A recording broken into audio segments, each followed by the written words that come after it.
me get this straight.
What is going on, everybody?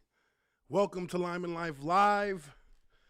I am your observant lineman, Uche Nwaneri, and yeah, it's been a pretty bad day for our boy Stephen A. After his quote-unquote mic drop against Kwame Brown. A lot of cringe in that thing there, a lot of cringe. But we are going to look at the response from Kwame Brown, talk about that for a little bit. Also, a noteworthy thing to talk about from the world of the NFL, Brandon Jacobs looking to make a comeback as a D-end. Let's check that out as well. We'll check that out as well. But definitely got to take a look at this Kwame Brown reaction to Stephen A. Smith. I found a version that was just under 8 minutes, so enough time for us to break it down, talk about it. But I mean, again, I think that a lot of people are the majority of people certainly are in an agreement that Stephen A. Smith dropping a low-light film of Kwame Brown is not really anything that's going to earn him any kind of sway in this little smackdown that Kwame's been giving all these cats in the media who have been really, and with Stephen A. being one of the particular ones that has gone after him for years, talked about him in colleges, like he takes every chance. It's what he made his identity off of back when Kwame was drafted first overall in 2001. So, this cat has clearly got Kwame in his mind far too much and uses him as a punchline far too much. I think we all know that. I think everybody's pretty much, in agreement that he's definitely went hard on Kwame in the past. And now, Kwame's come up and he's basically checking all these cats. And Stephen A. is really the one getting all the heat because there's a special kind of bitch in the way that he has been handling it. And now he comes out with this response. He comes out with this mic drop on ESPN, full platform, full platform assault. And it's really lame. Like, people really are looking at it like, yo, this is lame as hell. Like, why would you even many people who like Stephen A. would say they were disappointed because they expected him to come out and actually speak and have some kind of coherent response, intellectual quote unquote response. He's good with setting a little bit of a feel with when he speaks, when he's trying to be serious. But no, he just came out and dropped a low light reel that literally proved Kwame's point about everything that he's been saying since the very inception of this whole saga. That's where Kwame took it. That he took it to the perspective from a more of a human level and a maturity level, and ask him why. Let's talk about why you keep using my name. Like, why are you talking about me years after the fact? He hadn't bothered anybody. He's just been living his life. And, we all know that we know what the buildup is. So, I mean, I won't go too much further and all that. But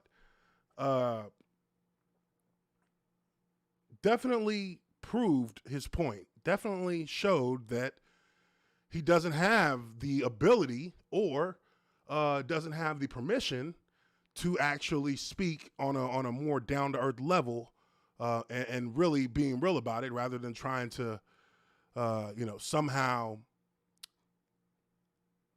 brush it off as if Kwame's not somebody who's worth his time. But this whole thing has shown the massive ego of Stephen A. Smith. Unbelievably massive ego. This guy is certainly being humbled, if nothing else, in the square of public opinion. He is definitely being humbled. He is definitely being brought down to earth. Because, if you go look at the video on ESPN, on the main ESPN site, with almost 8 million subscribers, I think it's got 22,000, 22,000 upvotes to like 18 or 19,000 downvotes. Let's see what it looks like. Brown.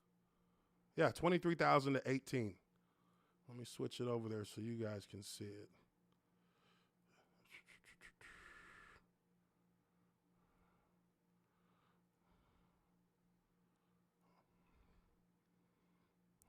$23,000 upvotes, 18,000 downvotes. Soon enough, that'll be ratioed. Soon enough, because it's really, it's really, at the end of the day, it's such a predictable move to make. It's such a cliche thing to do. And it's not even like it's unique. It's not even like you act like it's like there's something unique about what he's presenting. Like, you can literally do this with any player in any sport. You can go through the catalog of their video recorded actions, and you can find mistakes everywhere, and you can find them.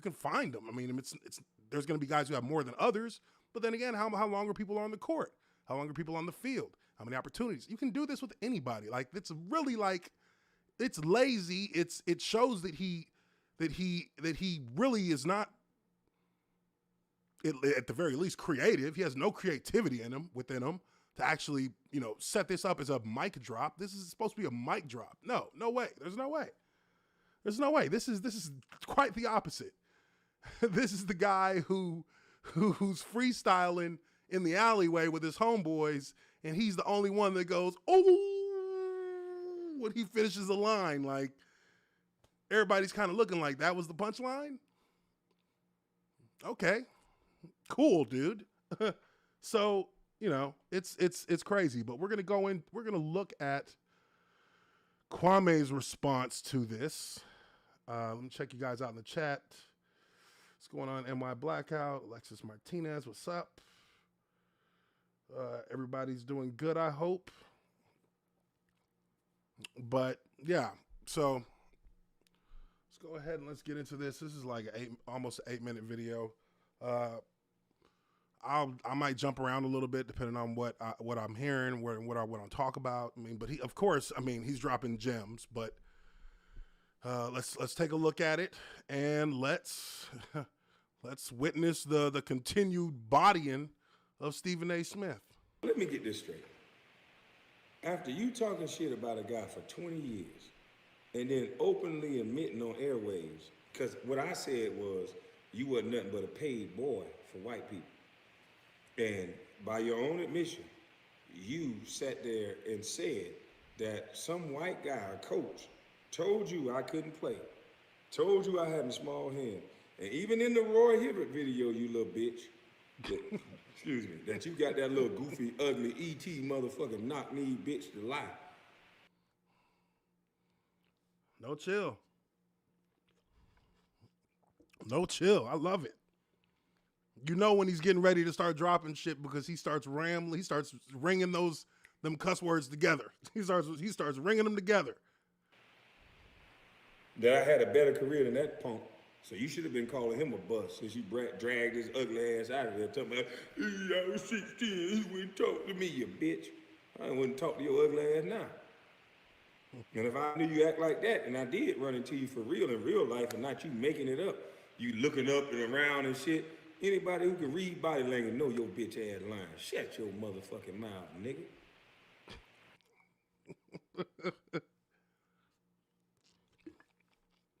All right. Let's keep it going. So, I mean, I guess here he's talking about Roy Hibbert. He was the center for the Pacers. Now that cat, he ain't lying about that cat. I mean, I've watched that guy in the playoffs multiple years. Yeah, he was terrible. Can't stand a whole-ass nigga like you. But anyway, you little Stephen A. bitch. Ooh, boy, you just a weak punk bitch. Boy, you weak. I can't believe after 20 years you tried that weak-ass shit. That's sad. Nah, he ain't lying. Everybody's seen it. We've all seen it. We've all seen it. It's literally like that was such an underwhelming, such a like petty, such a just completely like there was just nothing to it. It was like, dude, that's weak. Like that's not, you're not getting nobody's attention like that. Come on, bro. Yeah, that's pretty much it. He's having a bad day because he is just getting completely worked by Buddy. But let's keep going. The guy who got his information from the white boy, just like I said. And with Roy Hibbert in the video, you saying, we haven't even seen him play a game yet. We didn't know he was a scrub. So I'm a scrub before you even seen me play a game.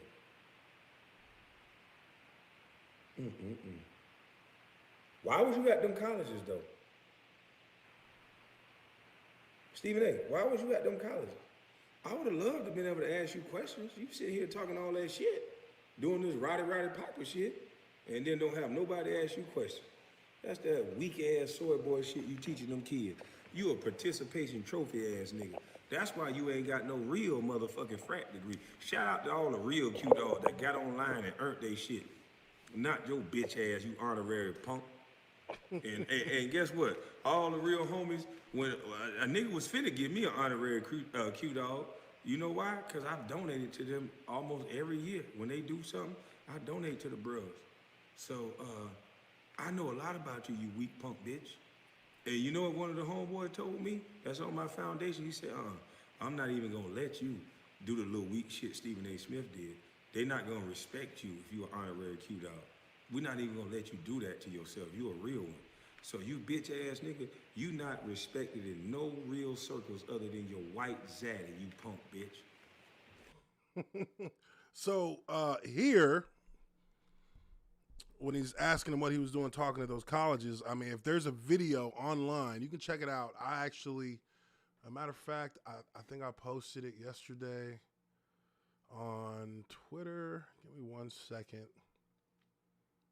Let me pull that up real quick.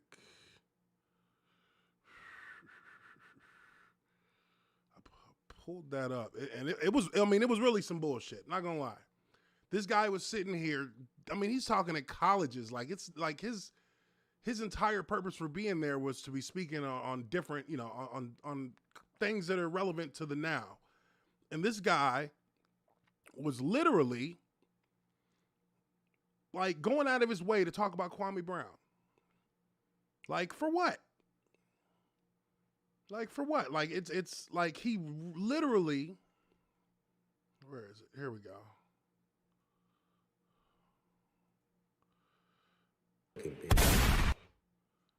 All right, let's go back to this. So, I mean, this dude is literally, I mean, I was kind of like shocked because I'd never seen these videos.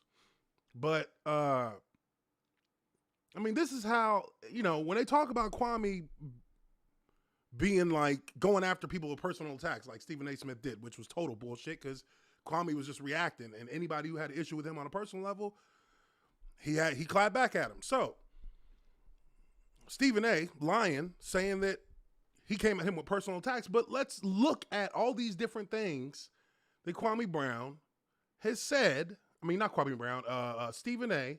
has said about Kwame Brown, and I mean, it makes you think that there's something that he's mad about Kwame Brown personally, like real talk. Call me, because I just said Not Rasho. Hold on, skip. Not Rasho I know where you're going. I didn't want to go there. Slava. Are they just rhetorical questions? Go ahead. Let me tell you something right now. Kwame, all right, I'm going to tell you why I say Kwame Brown or Rasho the Slava Medvedenko. I'll tell you why. Because you're Kwame Brown. You're 7 feet tall. You're the #1 overall draft pick, okay? You come into this league, you came in without a jump shot. You came in without the ability to rebound. You came in without the ability to do nice footwork, to pass, to rebound, to defend, to score points, or whatever the case may be. And it's a decade later, and you're still that dude. You've never worked and put forth your due diligence in order to take advantage of the privilege opportunity that you were in. Is that See, and that entire last part of his little like rant right there, to me, that's where you're going too far. Like, it's one thing if you're talking about a dude's basketball career in the sense of what your expectations were, but when you start going in and you talk about a guy's work ethic, you talk about a guy not taking advantage, not doing his due diligence, you don't know him. How could you possibly come to a conclusion like that and say that he's not working hard to improve his craft or to stretch his career out? The guy played 12, 13 years. So it's those are the things that he does, that he goes beyond what is critiquing. He now is questioning the entire like heart of a player, of a competitor in his field of play that he's chosen for his life, for his career. You're now going to challenge that, and you're going to make an assumption that he doesn't work hard, or he doesn't have the desire or the want to become a better player. Like, that is total. That's some bullshit. Like, if you do that, now you being a bitch, because now that's personal, and it is personal, because if somebody questions your work ethic, like, and they question it in a way that he has, I mean, that's already cause for you to not like someone. And when you go after somebody like that for so long and use that as your entire platform for garnering, views and garnering clicks and getting ratings, then now you're fucking with somebody in a way that is completely unnecessary, and it can be detrimental to that person's life. We've seen it. You've seen it. So let's see what else. That a trick question? You tell me. Basketball. I'm just skipping around. You give up Kwame Brown too much? Please. The Los Angeles Lakers knew exactly what they were doing. They should be celebrating right now far more. And on top of all of that, you give up Kwame Brown? Please. There's nothing to think about. There's nothing even to think about. But it doesn't matter, because he's replacing Kwame Brown. And when you take it to the fact that you're replacing nothing, that makes you something, which is that's some whole ass shit. Like, yeah, that for people will laugh at it, but really it's like, okay, like, damn, like, you going way too hard. When you're saying when you're replacing nothing, like, come on, dude. Like, that's just that's too much. That's too much. And there's one more over here that I wanted to show you guys. This right here. These were the ones where I was like, this is totally like, I would come after this. I would come after this dude myself if he was pulling this on me. This cat is at Florida, what is that? I think it's Florida International University, FIU. This is a college. He's speaking to kids. You know what I mean? He's speaking to college kids. Like, these are people you need to be talking about and keeping the subject matter, positive. Like, I don't get it. I don't get it. This is what Kwame Brown was talking about. This is what he was talking about specifically. That this cat really was going way too far. He was doing way too much, and now it's personal. Noticeable improvement whatsoever. 10 years in the league. And that's what feet tall, 260, 270 pounds. 10 years in the league.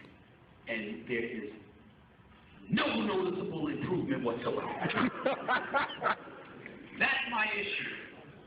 You with Joe Scrub, no offense, having sex. Just said that. I mean, that's just blasphemy. You should apologize for bringing that up. And when I look at somebody, you have an opportunity to make millions of dollars playing a game for a couple of hours a day. You can't maximize that to the greatest of your ability and make it happen? You can't do that? That's inexcusable, bro. It just is. Again, if you're a scrub, you're a scrub. But if 5 years from now, you're still doing it, we got a problem. That's a major problem. You have nothing else to do. How come you're not better? How are you in the league for 10 years and you're still the same scrub you were in 2001? I have a problem with that.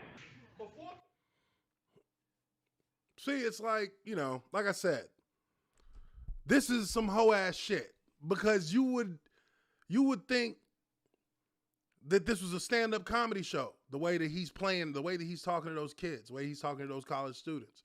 And if you look at what Kwame Brown's getting at, and when he speaks about the whole situation, he's getting at, why would you, as a person who is in a position with a platform and with influence, why would you go out of your way when you're speaking to kids who are clearly, learning and getting ready to go into the real world, go into the workforce, moving on from college? Why would you be talking to these people and tearing down another brother when this is like a time when you're supposed to really be telling them, trying to set a path for them, set a course for them to find who they are as adults, and that should be led off with having respect for your fellow man, having respect for your for people around you. And you're just gonna sit here, and of course you're gonna talk about the things that people obviously know you're famous for. So you go right back to the things that you always do, and you just rip on a brother. Like, there are plenty of other players you could have ripped on, but that's the only one that he goes at on that level, because that's what really set it off for him in the world of ESPN.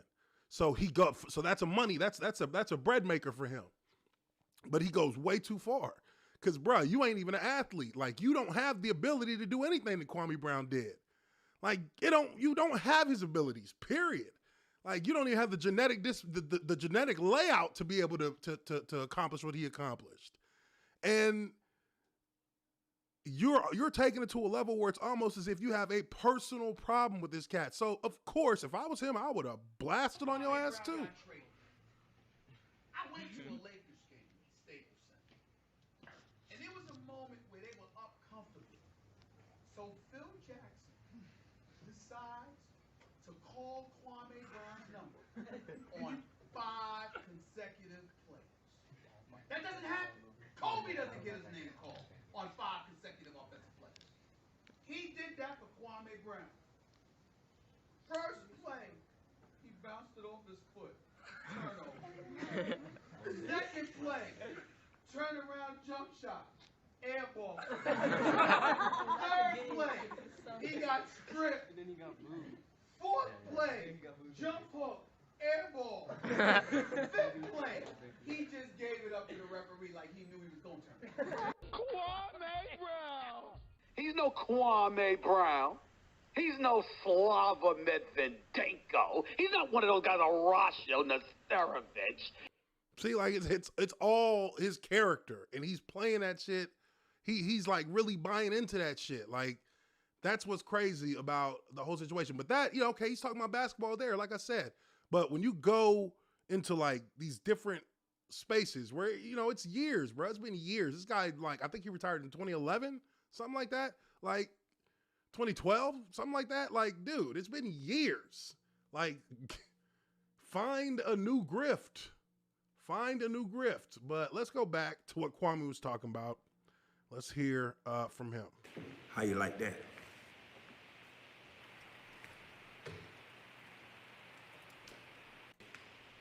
And then once we put together this compilation and people start to look up where I had my surgery at, and we get in touch with Dr. Ella Trash in California, who did my shoulder surgery. And then we get in touch with Dr. Porter in Indiana. Shout out to Indiana. Oh,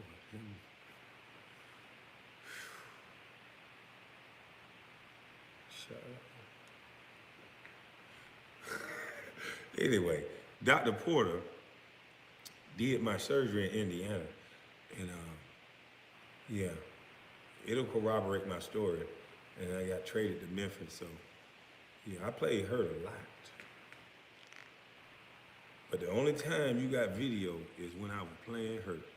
I wonder how they knew to give you specific video right when I was injured, though. That's the only video you had, Stephen A. And I actually didn't know that. Apparently, from what I can understand from what he's saying here, they were actually they pulled a lot of clips from when he was hurt, when he was playing hurt.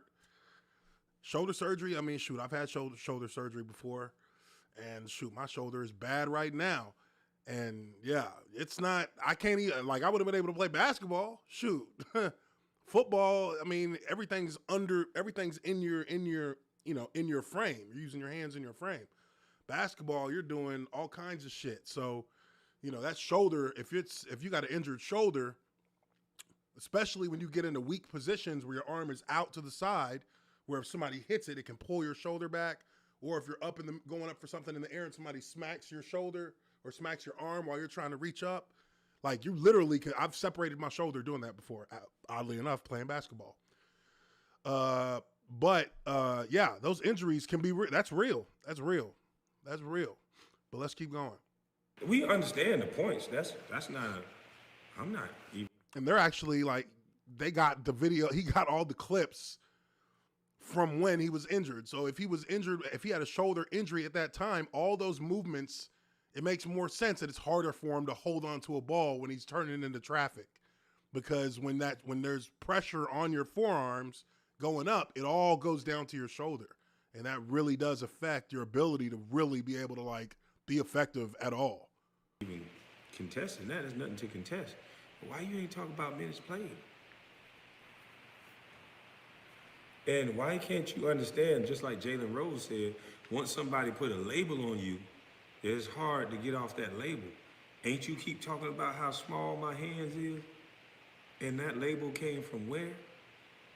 My hands was big enough to whip everybody's ass in all those workouts. My hands was big enough to get to a point, but then all of a sudden they shrunk. Yeah. Saying a big man has small hands when he clearly had good enough hands to be put at the top of the draft board. Shit. I'm confused. These same hands got me to where you know about me, and all of a sudden they shrunk. No, sir, I wasn't hurt for 13 years. They only showed you a 15-minute video, sir. How is that a 13-year career? You're a jackass. Go back to Stephen A. page. You're an idiot. We need critical thinkers over here. We don't need a dumb bitch that only look at video. You a stupid son of a bitch. We talking about a bigger plot, a bigger scheme, that black boys were coming out of high school at an alarming rate. There was 5 my year, and there were more the following year. And then the next thing you know, there's a smear campaign on Mr. Kwame Brown, and everything he did was wrong. Everything he said was wrong. And then next thing you know, we at college campuses. Next thing you know, we got a one and done rule. Next thing you know, we have a G League. Next thing you know, your bitch ass back under control.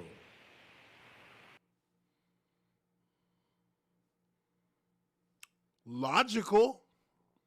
Definitely logical. Definitely logical.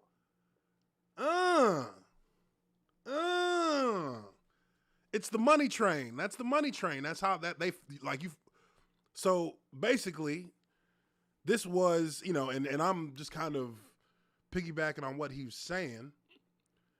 Basically, this was a loophole that was found out by black athletes coming out who were talented as hell in basketball.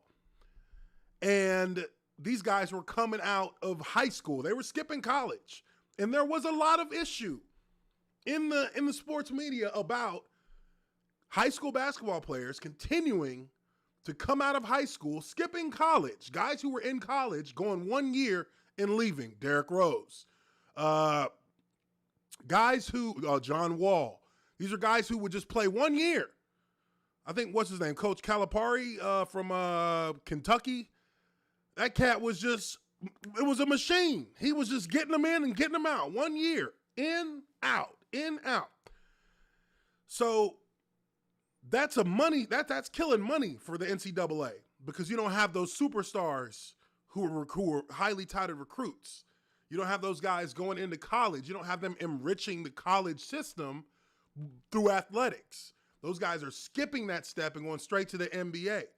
And while it's riskier and you may not have as many success stories in the NBA, those guys are enriching themselves. So they've actually found a loophole, and they have actually been able to skip a step in the game of life through their God-given talents and through their, hard work, and they are able to get to another level of society. And that's the plus side for the athlete. But for the university and for that institution, it's a negative because they're not able to monetize those players. So what do? They stop letting players come straight out of high school. They stop letting guys go one and done in college basketball. You have to stay in, you have to play a number of years. And then they created a G League to take those players from high school who maybe don't get into college, or those guys from college who maybe don't get drafted, and they start taking them into the G Leagues, and I think they got like G League, D League, some shit, they got multiple leagues.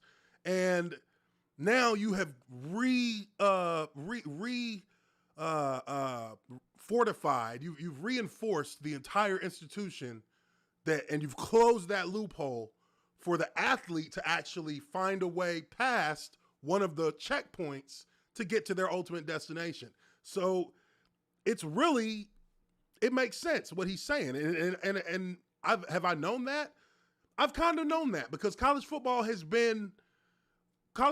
that same kind of thing with Maurice Clarett. Maurice Clarett was a running back from Ohio State University.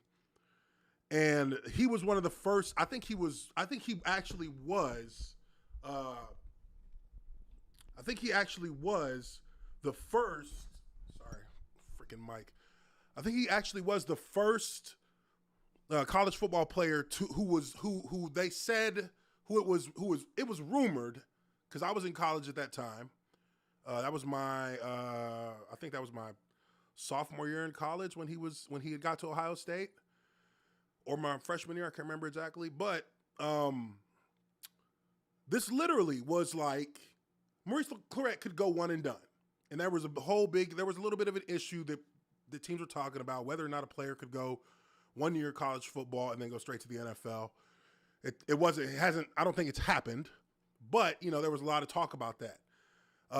And then, a few years later, because you started seeing some players who were coming out after 2 years. I don't know if they changed the rule. But I do believe that in the NFL, I think the NFL actually came out and said they would not take players who don't have at least 2 years of college football. So, there's a little bit of a parallel there in football, but I've always felt my entire career in college, I always saw that it was literally a racket. It's a racket. You're playing. I remember when I found out how much, and this was back in like 2002, from 2002 to 2006 when I was at Purdue. I mean, I remember when I found out that the athletic department had made like $15 million in like profit off of the football program in that year. And that was the year that we had a lot of good players. I think we had our entire defense get drafted except for one player on defense. I've always felt like it was a money racket because these guys are making tons of money off of players. But if you take $1, if you get a free dinner, you could lose a year of eligibility. Like extreme consequences for players who aren't really given anything to work with. And when they say, "Oh, we're giving you a college scholarship," well, you're giving us a college scholarship to play football. You're not giving us a college scholarship to actually study a profession that we would want to take with us after we leave the university. A lot of times, players don't have great degrees because it's time-consuming to go to school, and college football really don't mix. They don't mix. You don't get enough time for school if you're playing football. You're there to play football. Like, don't get it twisted. They really do bring you there to play a sport. It's not about you going to school, no matter what they want to call it. A scholarship is literally their firewall to say, we pay you. We do give you something of value. No, we get to kick it on campus. We go to classes, but at the end of the day, it's about us being there playing football. If you're not really, if you're a guy who's hurt all the time and you're not able to be out there on the field, they'll give you a medical because they need that space. They need somebody who can play, who can be out there. So they'll give you a medical, and it'll take away your scholarship at the end of the day. So it's really, there is a lot of systematic paywalls that are set up by the NCAA. And the NBA always had this unique ability to kind of move around that because you have guys who have extraordinary talent in high school. You have guys who you don't have to be as physically strong if you're a basketball player to be successful in that field as compared to football. In football, you do have to have a certain level of physical maturity and physical strength to be able to play because it's a violent, high contact sport, and the body doesn't fully develop to be able to take up for somebody who's 19, 18, 17 years old to go take on grown men who are 25, 26, 27, 28, all the way up to 35 to 40. Getting hit by one of them as a 17-year-old is going to be a completely different story. It's going to be a completely different outcome. But in basketball, you can do that. But again, like I said, he is dead on right here talking about how they actually lock you in to their system so that they get all their money. That's what it's about for them. And like I said, this ain't about Kwame Brown. You don't got to believe me. Don't believe shit I say. I'm okay. I can get back on my track. I'm fine. But ask some of these players that have run-ins with Stephen A. how they feel. Ask them, do they want me to keep my foot on his neck and get a disrespectful bitch like him out of there? Ask me, do they want me to hold them accountable so when they say something disrespectful to players like we need to trade you or we wouldn't trade you for a box or a box of cereal, allegedly. Ask them, do they want somebody to be able to say, you shut your goddamn mouth, you bald head bitch, you can't even play basketball. Don't you ever talk about goddamn Wiggins like that again, you punk motherfucker. Ask them, do they want somebody to talk to them like that? This dude is winning. He's winning. Look at the confidence in his face. Damn. Like I said, I love once it. this whole Stephen A. shit is over with, because Stephen A. Smith gonna expose himself. Not for nothing, you don't gotta change the history books and take Kwame Brown's name off the bus list. I don't give a fuck. But you know what else people are gonna realize about Stephen A. is that he has no real talent. And once he can't be that little effeminate personality to where he's disrespecting black men the way he was, when he has to be a little more humble and not more ladylike, where he's Kwame Brown and disrespecting men and not calling them the name that their mama gave them. Once he have to respect men, other men, because my time has passed, but once he have to respect these other young men and not disrespect their brand, I've done my job. Hell, I already fed the whole internet in a week. Yes, you did, good sir. Yes, you did. Oh, man. Gems. Like, this dude is not lying. Everything he's saying to me, I can, as a former athlete, as a former professional athlete, I hear what he's saying, and I'm like, yeah, because it's the same way on the football side. You got certain cats in that media sphere who, and again, it always happens to be with, like, ESPN.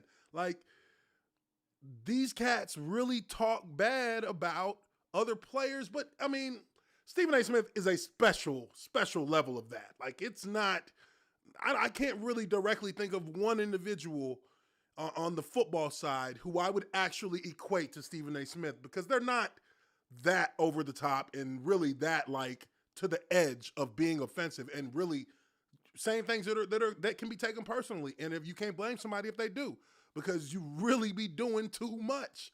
And again, when all the chips was on the table, it was about who was going to come out and who was going to be real about their shit. Kwame was real about it. We saw what Stephen A. Smith did last night. That shit was weak as hell. It was weak as hell, and nobody bought it. Nobody. It was his old shtick that he's been doing for years, and nobody bought it. He acted all over dramatic, looked like he was almost about to have a manic episode, and it was just literally like flat on the face, fell flat down. Like, okay, well, we thought you were going to actually sit down and maybe have a conversation and talk about why you act the way you act towards him in particular, and maybe try and give some kind of insight for people, but you couldn't even do that. You just busted out a low light reel. Dude, come on, that's weak as fuck. That means now your credibility is shot. We don't really want to hear from you no more. But we know you're going to be there because you got a big mouth. That's fine. Let me see. What you guys talking about in the chat?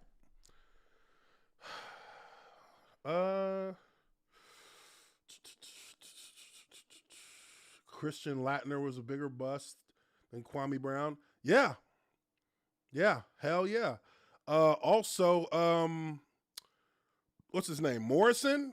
Dude from, where was he from? He was from, I forget what school he went to. But Morrison, that cat with the mustache and the mullet, he was just ass trash garbage. Like, come on. Come on now. But, let's see. Skip said Dak Prescott was weak because he was depressed over his dead brother. Yeah, I mean, that's all stuff that, like, you know, yeah, well, I guess, yeah, I can agree with that. That's definitely too much. That's like, you don't go there. Gonzaga, yes, there he goes. Morrison went to Gonzaga. He was trash, and I actually thought he was going to be all right. I mean, he had a special kind of look to him in college, but didn't work in the NBA at all. But yeah, like I think that these cats get so comfortable. I think that these cats get so comfortable in talking about guys because it's normal to talk about and to go into, you know, talking statistics and talking about, you know, comparing guys, you know, level of actual contribution and kind of correlating it with the numbers you see on a sheet and their stats. But a lot of times it's a lot more than that. The stats are only part of the story.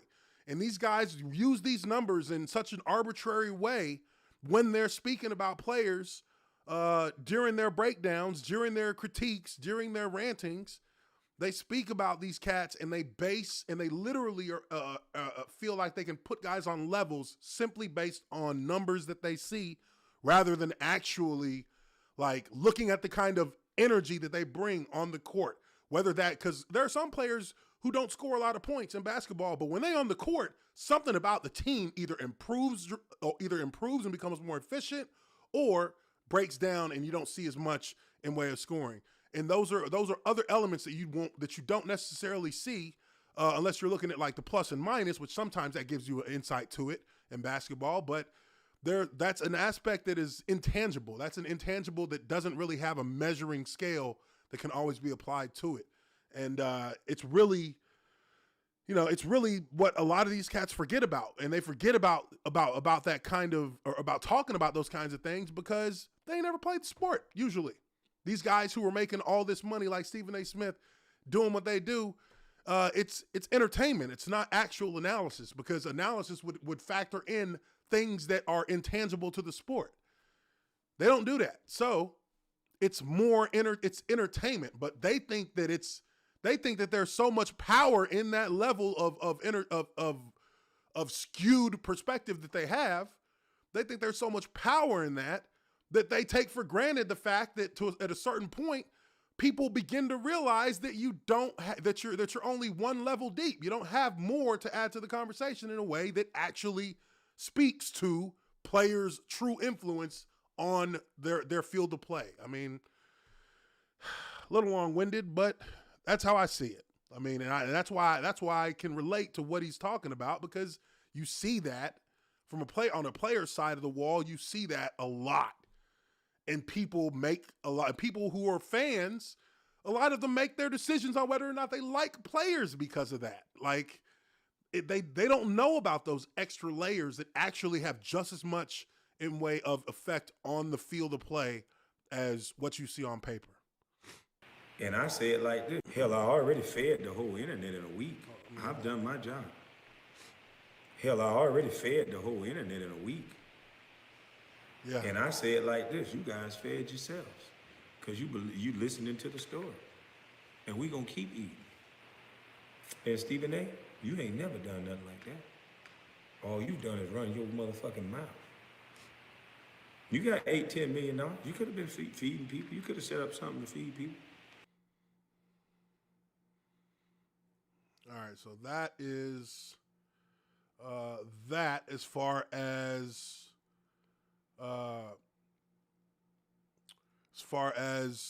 that response goes. Now, I know that it was a lengthy. Oh wait, hold on. I think this is another one. Hold on. Is this? But yeah, we go. You know, Judge Joe gonna hit you with the hot facts. You show a bloopers video. Okay, here we go. Much proved today. What? This was this morning. This was this his morning's live stream. This is like him directly talking about the blooper reel. So let's jump into that real quick. Because he has come out and said we can use his content all we want. So shit, good looking out. Good looking out, Kwame. Let's do it. You look just like the buck dancing boy I said you were. You actually thought that was going to work? Now, I asked you to stop talking basketball with me because I wasn't talking basketball. But somebody named Self-Talk, beautiful young lady, I haven't seen her yet, but I'm just assuming, that she looked up at the numbers. Because the one thing I've always said to you, Mr. Stephen A., is that you're a clown and you're a buck dancing boy, and that you have no talent. And which you pretty much proved today or last night, that you did all that Macho Man Randy Savage pumping up, and you did all that to show stuff that the average everyday person can go find on the internet on their own. I didn't understand that. I think it was childish. I think it made you look stupid, and I think you continued the narrative and kind of proved what I was saying to be right. But if you thought that was doing something, that's sad. Mama's cooking. That thing Iced cold tea. Hey, look here. I ain't gonna show you what this is. Although y'all know what it is, because I'm gonna stop drinking. But I appreciate that. Who's that? Orange Man? You say I changed the game forever? No, I just want to change the way they talk about us athletes, because they try to make it like I'm just talking about me, but I'm not just talking about me. Is that something on my nose? It look like something on my damn nose. I just got lotion on my face. Anyway, I have example after example on the way that he spoke about certain people. But before we get into the numbers, let's talk about how this man blatantly lied on national television. He said he never got personal with me. He must think y'all stupid for real. I said he think y'all stupid. He said, no, I've never got personal with Kwame Brown. Really, bitch? Then he said, first of all, Mr. Jackson, not Jackson, Mr. Smith, you don't even pronounce my name like my mother pronounced my name. And Jalen Rose was trying to explain that to you. Shout out to Jalen Rose again. And then you came back with the same disrespect. It's like nobody can get your little effeminate ass in line with the respect that men deserve. You always have to have another reason to keep furthering the disrespect. And he's dead on with that. He is dead on with that. Stephen A. Smith always continues to put, if you can't demonstratively prove Stephen A. Smith to be incorrect, to where he has to backpedal on something, he literally will find a way to justify his excuse, to justify his way of doing things. He did it. We saw it in the video when Jalen Rose was trying to ask him why he keep calling him Kwame and why he be saying it all slow and shit. And he gave a whole like rant on why he calls him that. Like, but dude, that's not his name. Like, you're not saying his name right. Like, my name is Uche. It's spelled U-C-H-E. A lot of people say Uche. I wouldn't just let them continue calling me Uche. Like, you're going to say Uche. Eventually, you're going to say it, or you're not going to be around me. Like, don't be saying my name the wrong way. Especially as somebody who's saying it on national television, blasting that out to millions of people, Stephen A. Smith. I mean, come on, that's some hoe shit. Like, especially when you've, like, moved. Like, that's like your name, dude. Like, if somebody's disrespecting your name, That's your identity right there. Like, of course you're gonna be like, yo, get it right. And that's what's wrong with you. You're effeminate, boy. And this proves it because a man stands on truth, and you got on TV and lied. You also said that I attacked Steven Jackson and Matt Barnes, and neither one of them said nothing to me personally. It wasn't a personal attack. It was just about the game, okay? And maybe you believe that to be true because you know you were auditioning for a job 20-something years ago, because you wasn't shit. And you auditioned based on the fact that you wanted to disrespect guys further. Because I think the excuses you make, like your knee blew out, and I think you a woulda, coulda, shoulda ass nigga. So you're a little bit jealous of athletes because you think you were one. That's why everybody that don't believe that you won, you get them fired, you know? Hey, that, I can definitely buy that just based on my own experience and dealing with people. There are some folks who really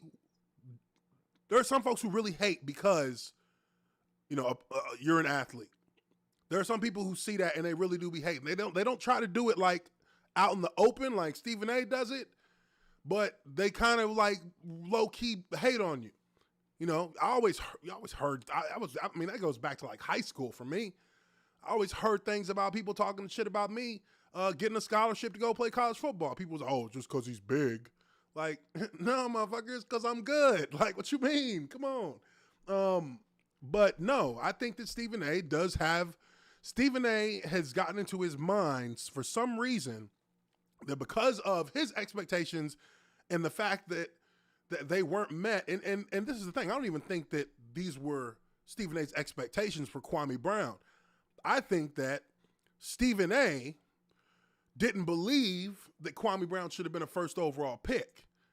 Now, if you know and understand why really Kwame was a first round pick or first overall pick, he was being pawned by Michael Jordan and the owner of the Wizards to draft him and trade for Elton Brand. That was the plan, but it didn't work. So they got stuck with Kwame. Kwame, you know, I guess, you know, it is what it is. He was the first overall pick, but there may have been a different timeline where Kwame Brown maybe isn't a first number one pick and he's maybe a third or a fourth or a fifth. And his career may totally go on a completely different trajectory because now he's not in that pressured position of being a number one overall pick. So he's allowed, he's in a better environment, first off, an environment that actually wants him. And then he's able to be developed at a more consistent rate rather than having overbearing, overly damaging to the psyche kind of toughness put on him by Michael Jordan. So his entire trajectory could have been different had he not been taken advantage of. And so in seeing that, Stephen A probably saw that as, boom, I'm going to get on this guy because it's easy, because he's clearly, in Stephen A's eyes, not worthy of being the number one overall pick. Therefore, if he does not perform in an extraordinary manner of productive ways, then this guy's gonna go full on him. And he built his career on that. He built his career on the back of another brother. And that's where the fucking problem really lays.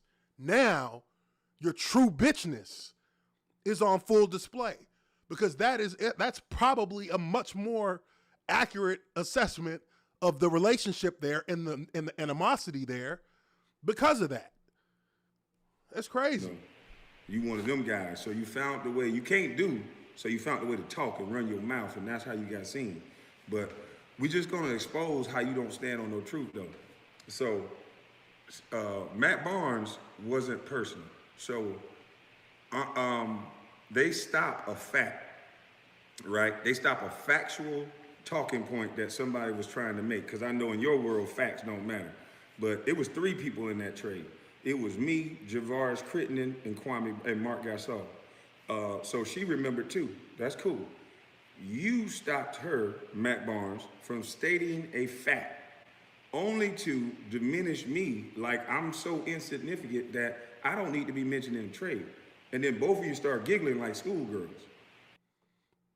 That's personal. I would take that personally. Like that's how I felt when I first saw that clip on that All the Smoke podcast. I really was like, damn, they just gonna try and like omit that cat. I mean, and they're doing it as a joke, but still, like that's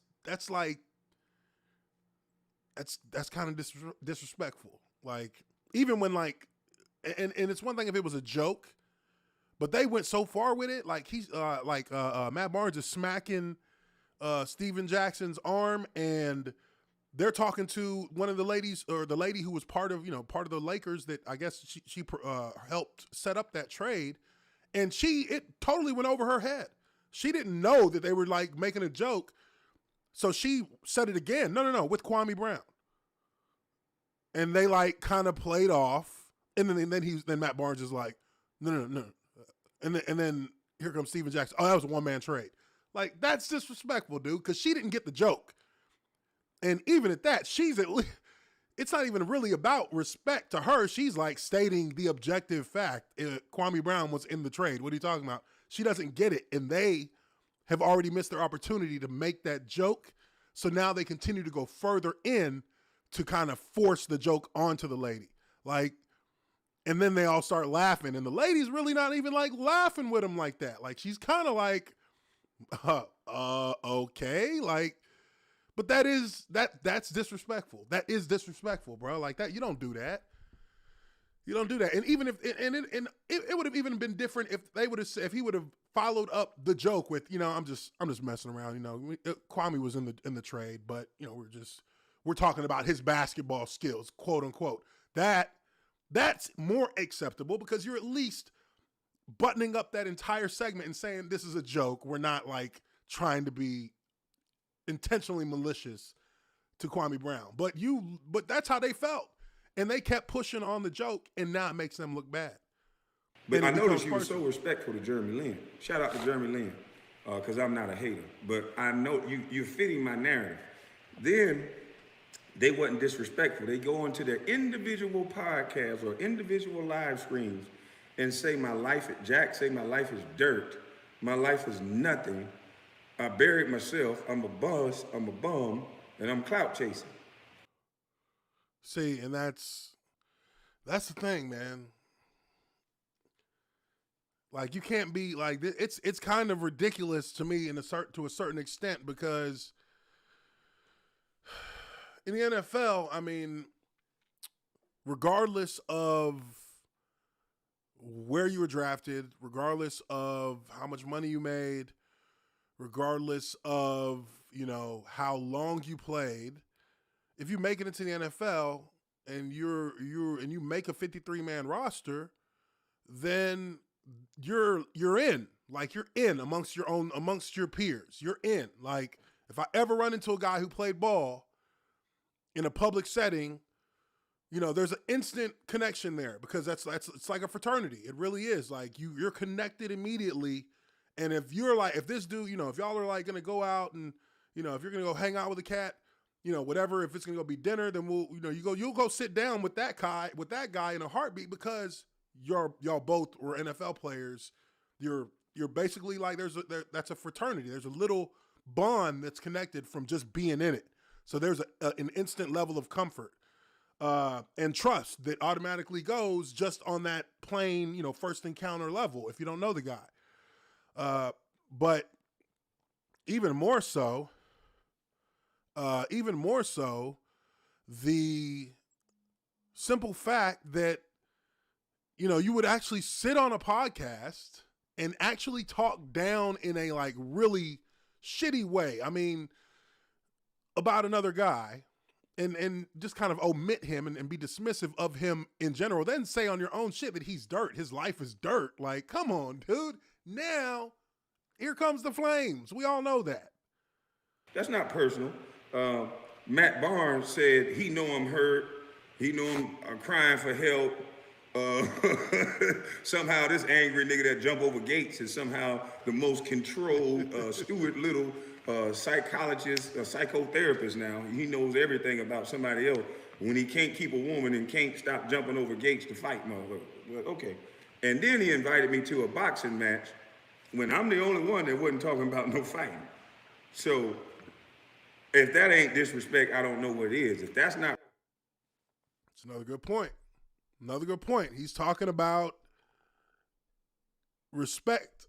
You know, respect is the base level thing that you got to have before you can deal with somebody. And these cats, as soon as he calls them out about being disrespectful about him, these cats talking about, fight me. Fight me. Fight me, bro. Your life is dirt. Your life is dirt. Fight me. Like, they went straight to that whole shit. You know, so he's showing that he's a level above them mentally. He's showing that he is more mature than they are. Because when he came out and was being direct about things, they decided they wanted to go straight to violence. Or they decided they wanted to go straight to internet violence, internet thuggery. I mean, we've seen that. We see that all the time on the internet. Not personal, I don't know what it is, Mr. Lion Steven Snitch. You also said Charlemagne was never personal with me. First of all, me and Charlemagne should have never crossed paths. Remember, I'm a bust. I don't deserve to be on the Breakfast Club. So it's so coincidental that I speak of this go along, get along game, that somehow now Charlemagne needs to talk about an old bus. After 20 years, why does Charlemagne need to talk about a bus after 20 years? If it ain't no go along, get along gang and y'all running in the same circle. See, you bitches easy to beat. I told you, you're done. Charlemagne is actually invested in the All the Smoke podcast. He's partners with those two cats. So there's your connection right there. It shows that there was some talking going on after his initial assault. There was some talking going on. Them cats was trying to get a rebuttal from they boy Charlemagne. Little did they know. Little did they know. Shit. Hey, shout out for self-talk. Thanks for all the help. And because we got some more numbers coming on the way. I wish I could have showed y'all those numbers. But go over to her YouTube page and look at these numbers that old Busty Bus put up. The reason why I keep trying to tell them, bring out your stats and analytics. Because what you're saying is not going to make any sense if you really want to go down that path. And that's why your uneducated ass just brought out a video. I got hundreds of videos of me flying through the air dunking. So we're gonna compare videos, because we could do that all day. And that's stupid. That's childish, Mr. Stephen A.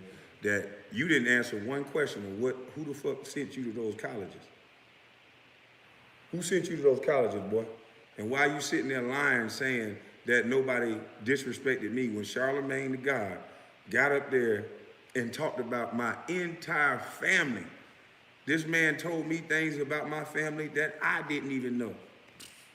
And all of that is because he want to protect the go along, get along game, because allegedly he has a large stake in All the Smoke podcast. So then I need to be doxxed by Charlemagne and that little leash wearing bitch, DJ Envy, Becky with the bad hair, because you going bald. You stressed out. You need to go ahead and get a divorce so you can walk up straight, nigga. Because right now, nigga, you look like the hunchback of no, you just walk around like you look sad. Yeah, so he's clearly, he's roasting these cats again. But look, Charlemagne got what the fuck he deserved. And I mean, I hope, I mean, honestly, to be real about Charlemagne, I hope that situation is not come to an end and is not completely closed out as far in regards to his little issue from back in the day. I hope that karma comes around from that as well, because he really deserves to have karma come back from that. And this is just one situation with him and Kwame where he was destroyed utterly and completely destroyed. But he got some explaining to do. He got some explaining to do, and not to me and not to social media, but to should be to law enforcement, in my opinion. But let me stop. I don't want no motherfucking cease and desist coming my way. Shit. But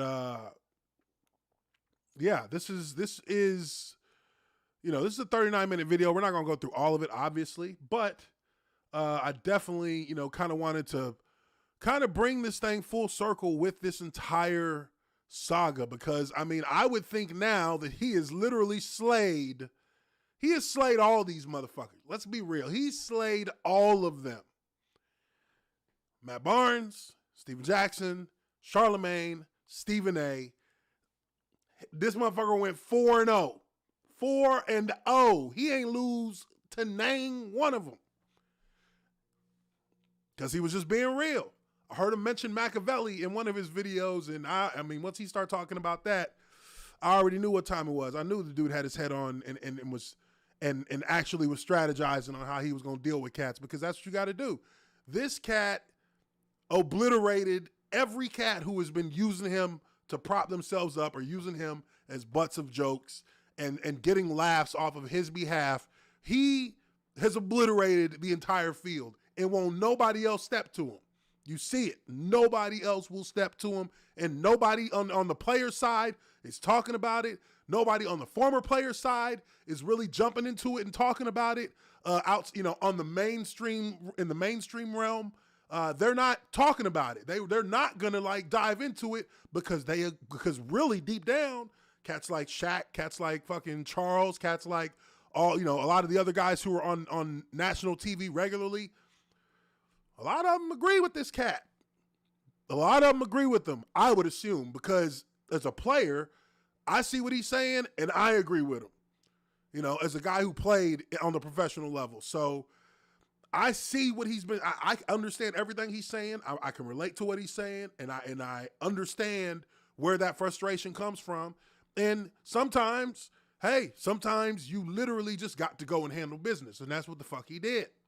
That's what he did. And now he's got a bigger platform than he ever had as an NBA player. Ever. He's got as big a platform right now as anybody in the NBA has. Literally, right now.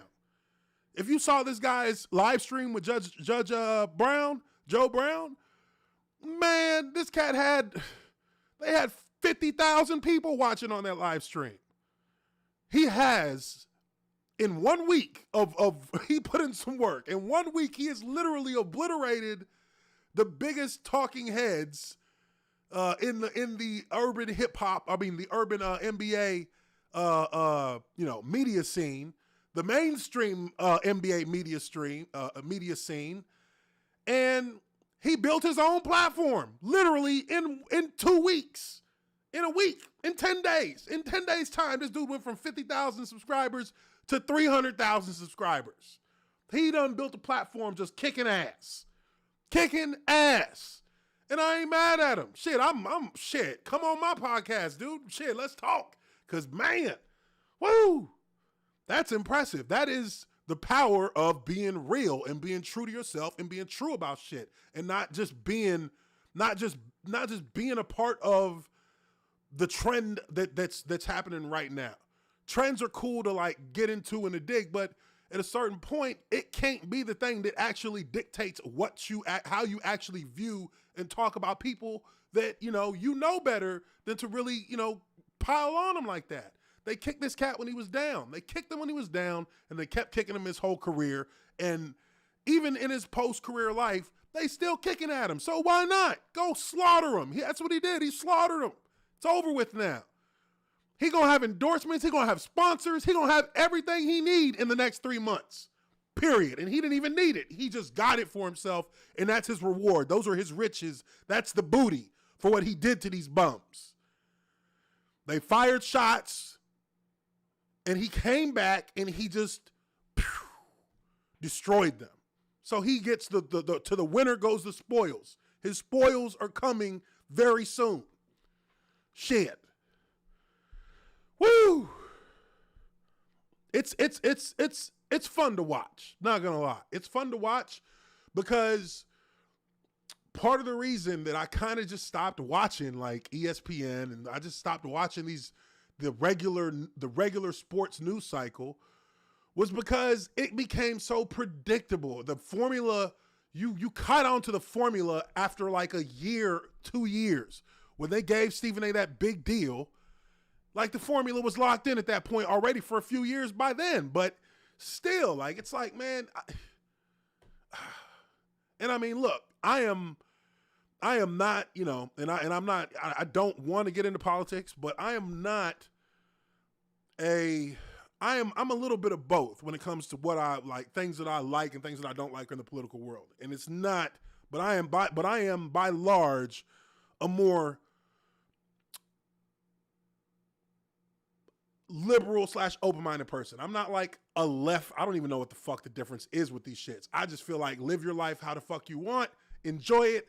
And, you know, people shouldn't be able to dictate what you do with your goddamn body. It's yours. Fuck them. If you want guns, have your guns. I love guns. I got a lot. I love them. They're cool. But I also know how to use them, and I'm safe with them. So, you know, and I'm a businessman. I'm an entrepreneur. I want to make money. I don't want to be taxed, but I understand where taxes come into play in some things. But these cats in the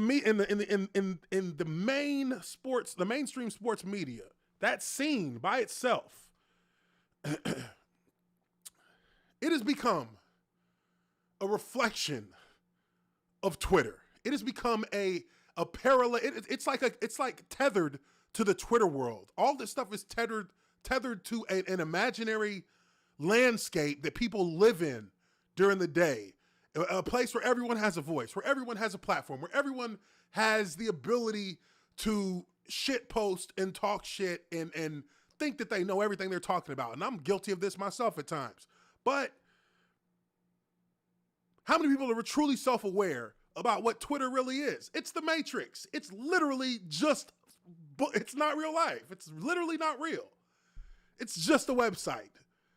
But it operates in our society as the Matrix. It's where we fucking jack into, and we can sit there for hours on end and stare at a screen and think that the entire world is coming to an end because of all this shit we're seeing on a screen. But if you go walk out your door and walk down the street, it's just another day. It's just another day in the world. So these cats have become so enthralled with that, and in the sports media world, they have latched on to the narratives of that placebo life, that Matrix. Like, there's a lot of very woke shit that the sports world has kind of latched onto in some aspects, where it's not even done intelligently to a certain extent. Like, and this is a double-sided sword. I mean, this is really not. There's no one correct way to come at this, but I feel like you have to be able to see the correlation between the fact that ESPN, as a conglomerate, has kind of like bought into a lot of that online social media culture, which is really like kind of polluted it's kind of polluted a certain aspect of that world that really was very much separated from overbearing political issues, I'll say. There's room for politics in sports to a certain extent. Always has been. It's always been that way. But, you know, I feel like they have just leaned in too far. They've leaned in too far. It should be something that you hear from players, but not necessarily have to have huge, long-lasting dialogues on your sports show about. Yes, you can play the clip of the player saying what he says that is kind of a political perspective that he's giving, or a political statement that he's giving. You can play that. You can let people, you know, absorb that, process that, digest that. But after that, we don't need 20 more minutes of y'all talking about it. Because now y'all are coming off as self-righteous and judgmental because you're taking your stances right there on live TV. So that when you go back and look at it in that Twitter sphere, in the Matrix, now your self-gratification is right there waiting for you based on, you know, likes and retweets and all these different things that really are arbitrary numbers that don't mean a motherfucking thing about nothing. It's literally just on a website. People put the stock in it. People put their faith in it. People put their credibility in it, and that's where it becomes a problem. That's where it becomes a problem. So for me, I always felt like I've caught myself taking that shit too serious at times, but I also do recognize and I am completely aware that it is fucking fake, because every time I read on Twitter that the world's coming to a fucking end, I go to the gas station down the street and T-Dog is still out in front and he's smoking his cigarette and he still feel good. You know what I mean? Like, people are still living their everyday life. And a lot more people are just living their life and not even on Twitter or not even on social medias like that than there are who are. Then there are the people who are always on it. The people who are on it every day. You know, so we lose sight of that. And I think that he's done a good job in pointing out how some of the truly like toxic sides of social media can sometimes leak into actual real shit, like actually watching like an ESPN, watching sports events, watching, you know, movies, listening to music. Like, it's you know, it's crazy. I mean, I know I've probably gotten hella convoluted in how I've been talking about it, but you know, it's hard to really like put it into words, because sometimes it's just the way it feels. Like I've seen people like literally stare at their phones for hours on end without even moving on a couch. Like, come on, motherfucker, like get up, move. Anyways. Whew. Let's see here. What's going on in the chat, guys? Because we are about to round this thing up. Let's see. ESPN is the Borg now. You know, it's wild, man. Like, I don't know. I think that at a certain point things will start to like swing back. Things always balance out. It just takes time, and you know, and in society it's a slow thing. It takes a little bit longer than one would expect for, you know, things to balance out. It's always a slow process, but you know, people talk about, you know, things like cancel culture now, and people, you got to realize cancel culture has been around forever. It's been here. This is not new. Cancel culture has been around since I remember instances of cancel culture when I was a teenager, when I was like 12, 13. You see things, you would just see those like less often because they're on the bigger news channels, the national news channels, and you know, the cable news channels. But you know, if you're not seeing it at like 6 o'clock at night or 9 o'clock at night in the primetime slots, those are the only times you really hear about it. So you might know, but it might have made big news. But the whole way it played out and when all of the pieces hit the ground, you know, you don't necessarily see all of that happen back then. But people was getting canceled back then too. You know what I mean? That shit ain't going nowhere. It's always been around.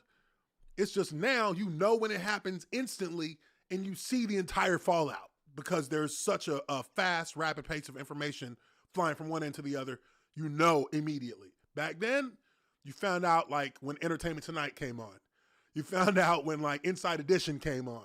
You found out when fucking Rap City came on, when 106 in Park came on. Like, you would hear about hip hop news or Hollywood news or movie news.